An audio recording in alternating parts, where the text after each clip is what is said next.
about technologies versus humanity. Right. Դուք հաճախ եք խոսում տեխնոլոգիաների եւ մարդկության վրա դրանց ազդեցության մասին։ Արհեստական բանականությունը որ պահին կդադարի զուտ գործիք լինել եւ կվերածվի մեր հասարակության մեջ մրցակցող ուժի։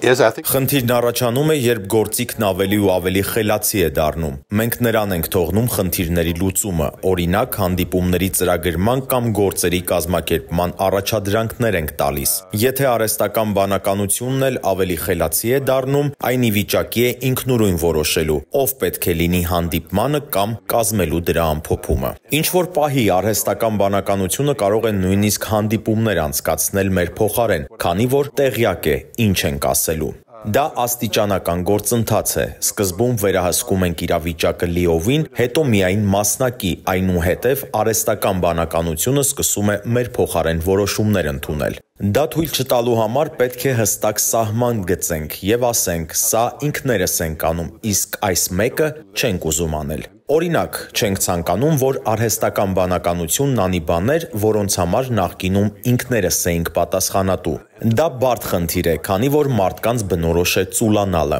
Մենք ցանկանում ենք, որ արհեստական բանականությունն ամեն ինչ անի մեր փոխարեն, բայց դրա պատճառով դադարում ենք մտածել։ Դա նման է Google-ի քարտեզին, շատ օգտակար բան է, բայց եթե անջատես ուղեղդ, փորձանքն անխուսափելի է։ Երբեմն սխալմամբ համարում ենք, թե մեքենան մարդուց նախընտրելի է եւ այդտեղից էլ սկսվում է գլխացավանքը։ Հատկապես որտեղ է այն սահմանը, որի մասին խոսեցիք։ Ինչպես պիտի այն սահմանենք։ Well, first, we have rules like we have in the European Commission, the Digital AI Act.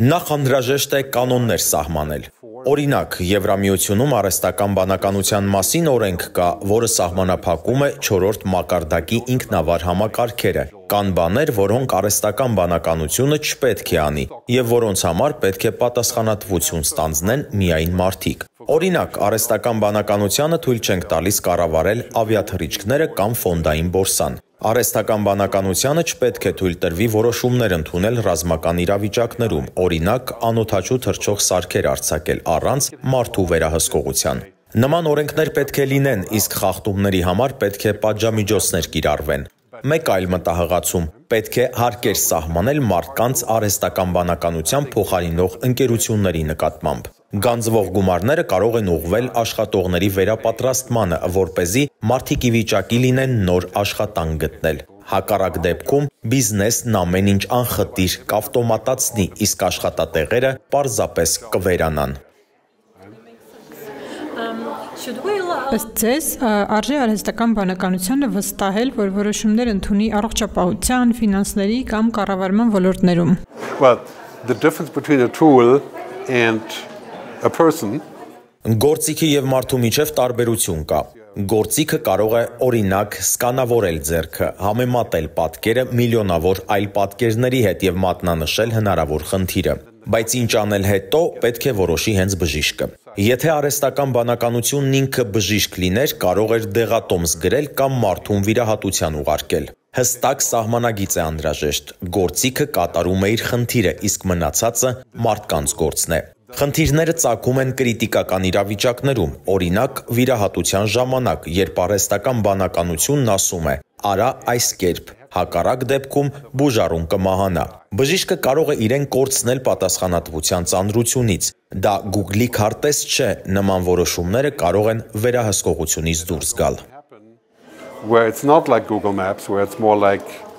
it will take our decisions and just go off with it, Որքան հեռու կարող է գնալ արհեստական բանականության զգացումը։ Արդյոք այն կկարողանա իսկապես ընկալել մարդկային հույզերը եւ զգացմունքները, ոչ միայն դրանց կոնցեպցիան, այլ հենց հույզերն ու զգացմունքները։ Yeah, well, we have to understand there's a big difference between simulation and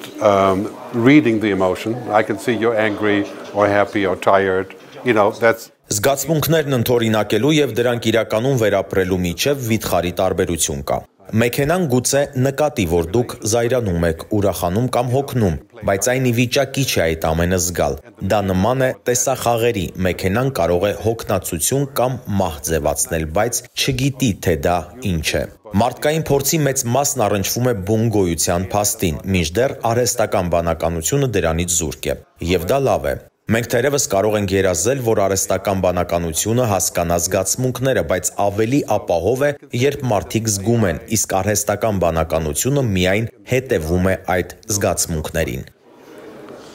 There's a very big difference. Would AI really need to understand? Ինչ պետք է հասկանա արհեստական բանականությունը մարդկայնության մասին ավելի էթիկական որոշումներ ընդունելու եւ կայացնելու համար։ No, because you cannot, the ethical and values are soft skills. Էթիկան եւ արժեքները փափուկ հմտություններ են։ Փողոցում թուղթ նետելն աննշան թեթևամտություն է, իսկ միջուկային թափոններ թափելն աղետ է, բայց էությունը նույնն է՝ կանոնների խախտում։ Արհեստական բանականության համար դժվար է հասկանալը, թե որտեղ է սահմանագիծը, քանի որ ենթատեքստ չի ընկալում։ Մարդիկ մշտապես որոշում են, թե որ կանոնները կարելի է փոքր-ինչ խախտել, որոնք ոչ։ Մինչդեռ մեքենայի համար դա առեղծված է։ Because it's a question of estimation and context. So AI does not have any context. So you can ask the AI for a question. Օրինակ, ես արհեստական բանականությանը խնդրեցի նկարել thinking well, նկատի ունենալով բարձր մակարդակի մտածողություն, իսկ արհեստական բանականությունը ցույց տվեց ուղեղը, կախված ջրով լի ջրհորի վրա, իբր thinking well-ը դա է։ Մեքենաները երբեմն հիմար են լինում, եւ իմաստ չունի դրանց ողջամտություն հաղորդել, դա կնշանակեր, որ նրանք անկախություն են ձեռք բերում եւ սկսում տրամաբանել, իսկ դա արդեն վտանգավոր է։ And I don't think we want AI to have common sense. Because it would imply that they are developing agency, reasoning. But will it really remain on? Ըստ ձեզ արհեստական բանականությունը կմնա իր ներկա մակարդակին, թե այն կարող է ավելի խելացի եւ ավելի մարդանման դառնալ։ Yeah, well, the big tech companies like OpenAI, they want the AI to be reasoning. OpenAI-ի նման խոշոր ընկերությունները ցանկանում են, որ արհեստական բանականությունը սովորի տրամաբանել։ Նրանք կառուցում են թվային մարդ, ինչպես սայրի վրայով վազող ֆիլմի ռեպլիկանտները։ Նրանց պետք է օգնական, որը կհասկանա ձեր զգացմունքները։ Կարծում եմ, որ սա վատ գաղափար է։ Մենք չենք կարողանա վերահսկել դա եւ չափից դուրս կվարժվենք նման օգնությանը։ Դա նման է ընկերության, բայց կեղծ, պարզապես պատրանք։ So it's an illusion, like Blade Runner.